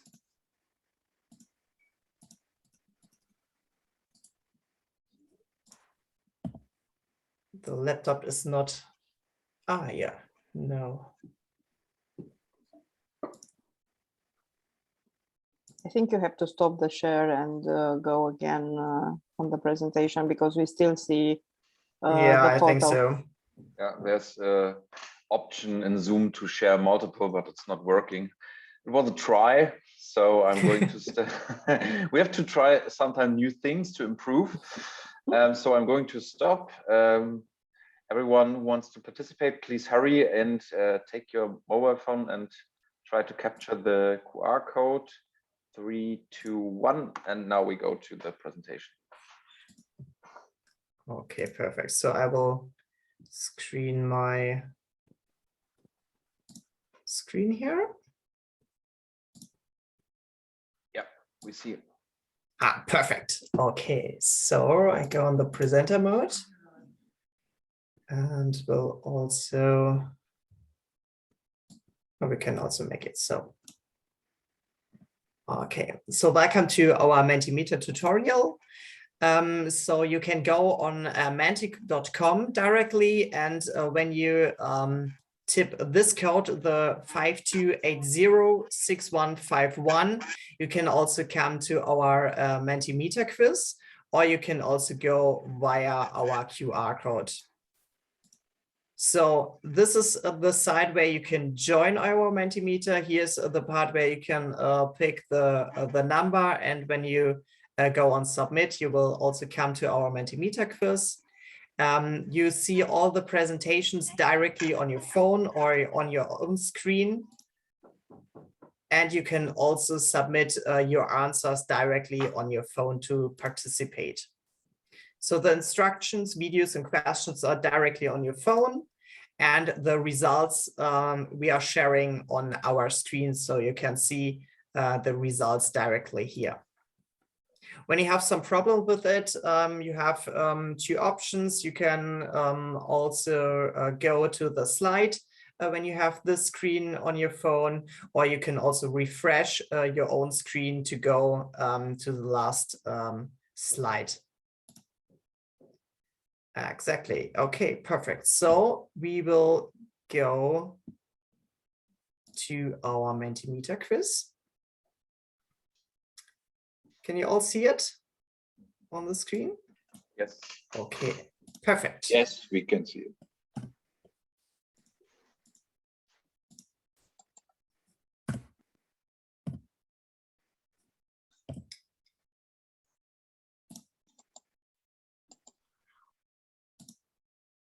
Okay, so the first thing is we would really like to know where you're from. So from which country? And I see the first one is participating with us. And you can go directly on your phone to tip on the world card. Ooh, someone from South America. That's the first time someone. One from Siberia. So I think this can be near to Malaysia. We also have some from Europe. One from Japan. The one in South America is an early riser.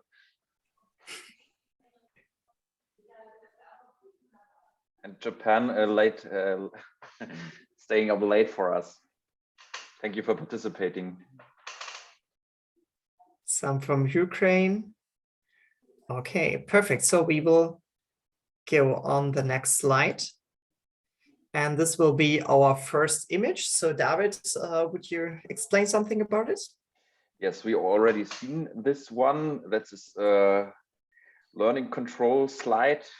So if you were awake and aware at the beginning, you already know the slide and the answer to it. What we are looking for. And first questions, 14 participants, 15. Oh, quite good. Motivated audience this time around. Yeah, what does this Doppler signal indicate?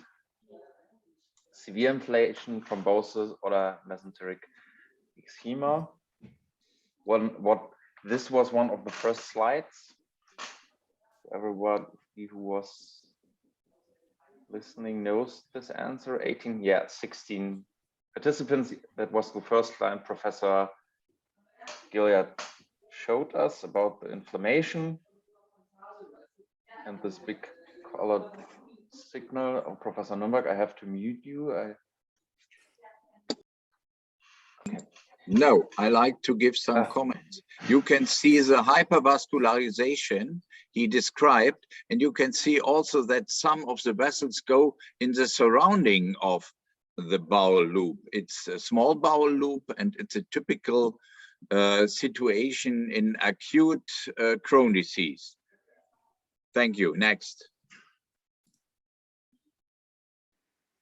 You have a patient with Crohn's disease, so keep that in mind. This is also a picture we were shown in the first presentation.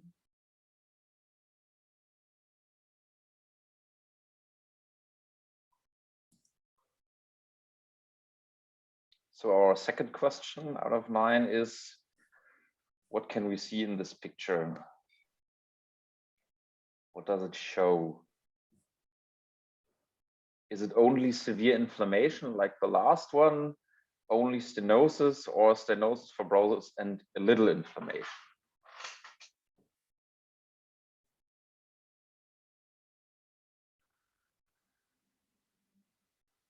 3, 2, 1. It's a little bit more than only stenosis. Would you like to comment, Professor Nürnberg? Yeah, it's a video we have seen and presented by Ortega-Gilead. Very typical is that is not the flow in the vessel, it's a flow in the stenosis. We have also given by the fluid there and color Doppler flow. And he described that we have some more vessels than normal. I voted for only stenosis. My opinion was that we have nearly a dark hypovascularization, a dark bowel wall. But it's right, we have small inflammatory reaction. Thanks.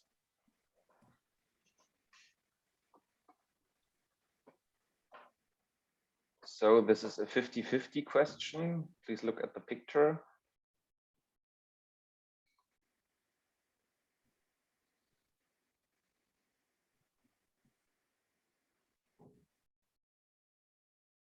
The upper quadrant is interesting.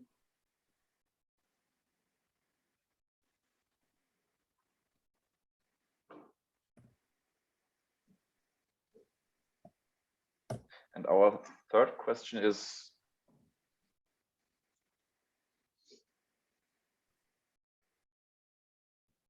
is it an ileus or a sub-ileus? Do we have any movement and passing fluid? It's a beginner question, but it's a very advanced topic for us students. Okay, almost 50-50.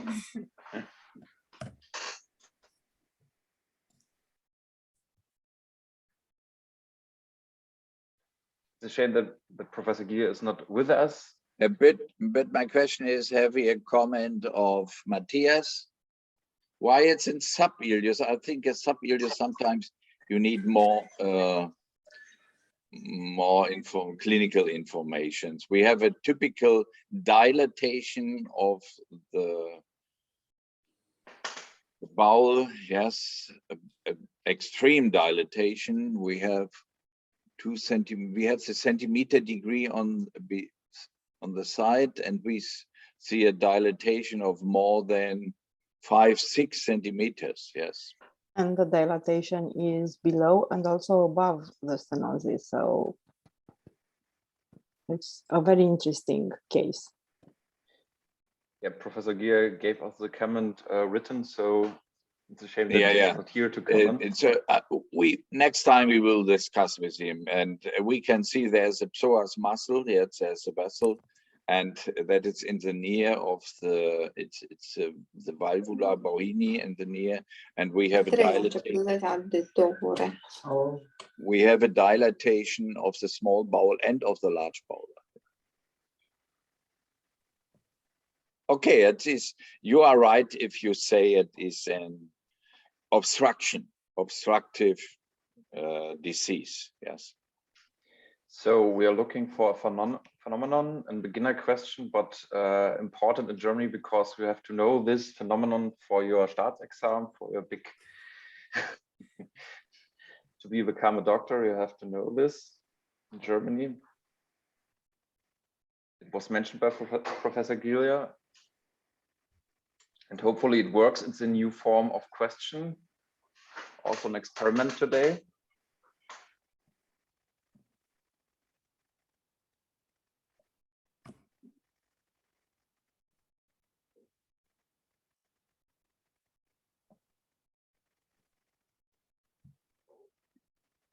Well, 30 seconds, that's a lot to answer this question. And you can also directly answer on your phone the right one, so you don't have some answers given. So you also have to type the right one directly on your phone.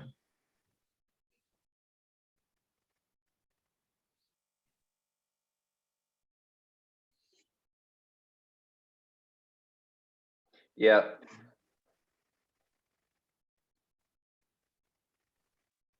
It's a bit problematic because you can write it in a lot of ways. Everyone with West machine phenomenon is right. Sorry, you don't get the points if I don't program the right, how to pronounce it right in German or in English, but West machine phenomenon is right.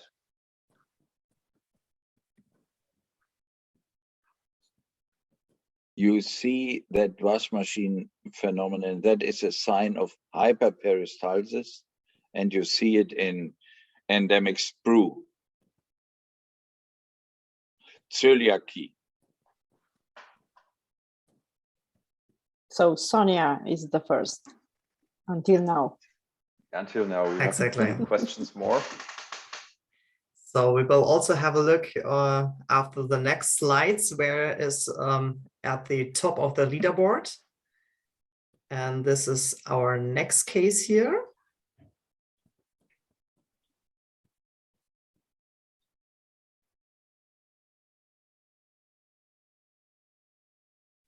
So it's a little bit different to the others we also have seen.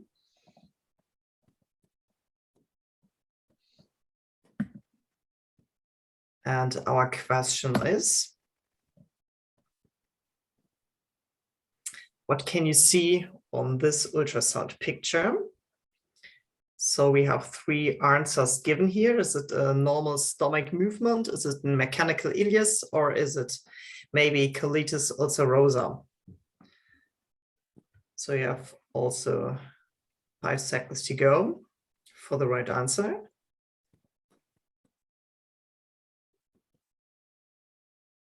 Okay, and 9 were also totally right. It's a normal stomach movement. We also see from Gilia.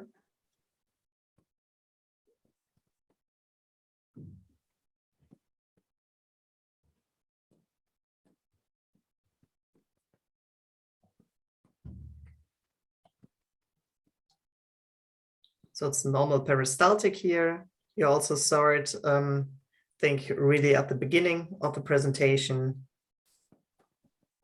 Okay, so we are going on to the next slide. And you will also notice this one and the main aspects of this ultrasound picture here. This is one by Mr. Wüstner. And we also have a question for it. So, and what do you think? What pathology can you see in this picture? Is it maybe a pneumonia? Is it in pleural effusion? Is it in prehepatic free air? Or is it in pleural carcinomatosis on this ultrasound picture?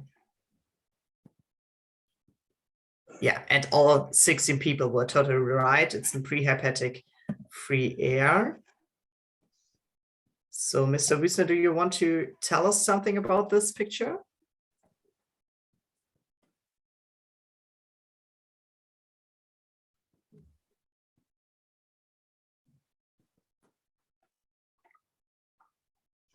Okay, then I will do it on the left side. PL, you can see air in the lung, and that is a pleural angle. And then you have a stab, and on the right side, that is down, you can, that is not fatty liver, that is free air, freie Luft. And you have gas under the diaphragm, and that is a longitudinal section in the right axillary line. Very Exactly. typical. The step between the collections of gas is very typical. We have also seen this picture by Matthias Wüstner, and he showed us that under the liver, there's a collection of gas, not between, there's a but we also have a question here. So okay. Not that we have the right answer before our question here, so that everyone gets the full points. So this is question 7 of 9. And we also have a pathology here. So what is it? Is it an hepatic cyst you could see here? Is it a pancreatic tumor? Is it hemangioma, or is it also free abdominal air you could see in the ultrasound picture? Yeah, so 13 were also right. You can see abdominal air. So, Professor Nürnberg? Yeah, you can see there was a way for the air between the duodenum and to the dorsal part of the left liver lobe. And at dorsal of the left liver lobe, you have a covered collection of gas. That's not free gas, that is a located perforation, not a free perforation. That's right. We have air and perforation of an ulcer here. Okay, so our next case. So you also see some peristaltic here.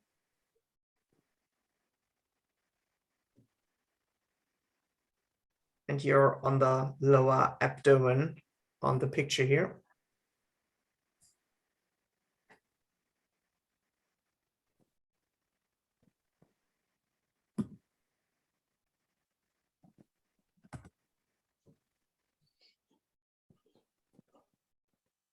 So what do you think you can see on this ultrasound picture here? Is it a colitis ulcerosa sign? Is it maybe in hypoechoic colon carcinoma, what you can see here, or is it a non-constricting ileus in the picture? Yeah, that's right. So it's non-constricting ileus here. So you have a free duodenum, but also the dilated ileum here from the ileus. It's important that we have a dilatation more than at nearly 3 centimeters, and we have a to and fro peristalsis, very typical. Identification of small bowel in the left lower abdomen. So we are going to our last case for today. We have our picture, which is also near to the last one, but a little bit different. So take also care of this part here and think about the differences to the others.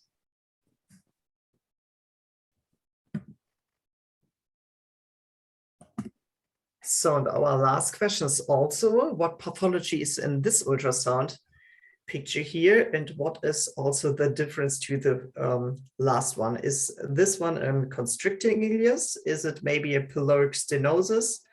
Or could you see here also normal hyperperistalsis after eating or after lunch? Okay, the most ones are also correct. So constricting ileus. And you see it directly here on the right side, the constricting part of the ileus, which was a little bit different to the only dilated ileus, the picture before. It's very nice how you can actually follow the peristalsis of the small bowel in this kind of obstruction, while when you have the one that's not moving almost at all, if you look to the wall of the bowel.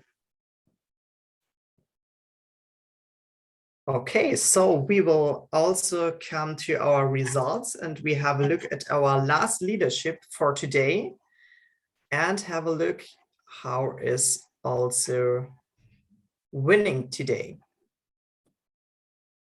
And Sonia also was on the first place, and congratulations to Sonia.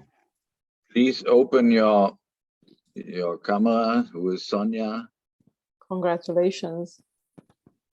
Where's Sonia? Please open your camera. We like to see you. And second was who was second? WC, I think. Who was the second? Please open your camera. Oi, Hi. yeah. Congratulations. From where you are? You have the microphone blocked. Oh, sorry, I'm from Singapore. Singapore. Sonia Very nice. Fernandez. Sonia Fernandez is from South America, was it? Peru. From Peru, yes. Peru. Congratulations.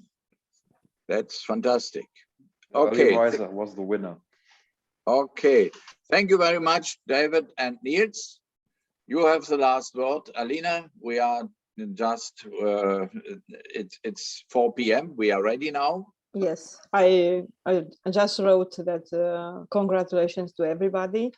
Thank you for to all the speakers for today. We had a very interesting session on a very interesting topic, actually.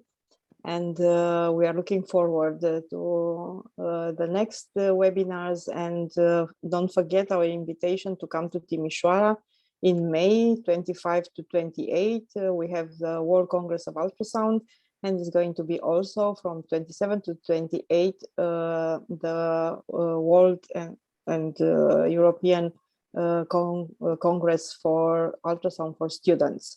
So you are all invited.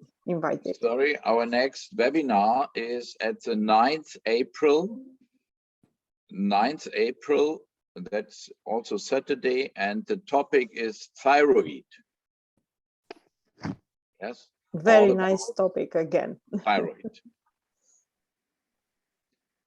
Okay, Alina, thank you very much. Thanks you, for the other Nuremberg. speakers, and we will see you next time at the 9th April. We announce it at the website of WFUMB, and we give information to all people who registered already for the webinar. And we also hope to see each other in Timișoara next time.